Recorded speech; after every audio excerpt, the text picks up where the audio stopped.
Ada 17 pinjol yang siap turunkan DC lapangan di setiap daerahnya, terutama di Pulau Jawa dulu ya. Di sini saya mau bahas pinjol apa aja, karena ini mungkin ada sebagian banyak nasabah yang takut banget kalau rumahnya didatengin DC lapangan.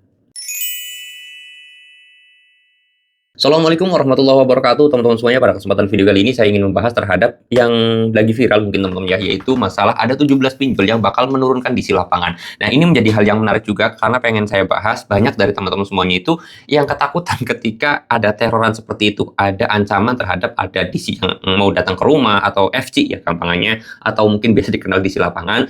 Itu ada 17 pinjol, benarkah demikian? Nah, di sini saya mau bahas atau saya mau jawab juga. Jadi kalau masalah penurunan DC lapangan itu mungkin boleh-boleh saja oleh pihak pinjol dan sah-sah aja secara hukum. Tetapi kalian harus tahu tekniknya atau mekanismenya. Dan kalau kalian tahu mekanismenya, saya jamin ketika ada berita seperti itu, kalian nggak bakal percaya. Kenapa?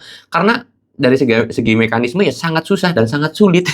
Contoh, kita harus contohlah satu pinjol aja. Satu pinjol mau menurunkan DC lapangan, dia harus merekrut orang dulu kan, bukan lowongan pekerjaan sih memang. Tapi yang jadi persoalan adalah banyak orang yang nggak mau juga jadi DC lapangan tuh atau jadi FC itu, banyak orang yang nggak mau. Kalau ada kerjaan lain mas, lebih baik milih kerjaan lain daripada jadi DC lapangan gitu loh. Itu pertama.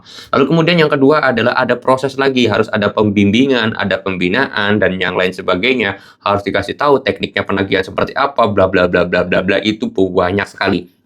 Itu. Lalu kemudian harus ada pembagian lokasi, terus kemudian uangnya juga harus siap, itu butuh proses yang sangat panjang. Jadi, kalau misalkan ada berita, misalkan ya, ada kami mau nurunkan DC lapangan bulan depan, itu dijamin bisa dikatakan hoax. Kenapa? Karena ya untuk menurunkan DC lapangan tuh butuh proses minimal setahun lah minimal.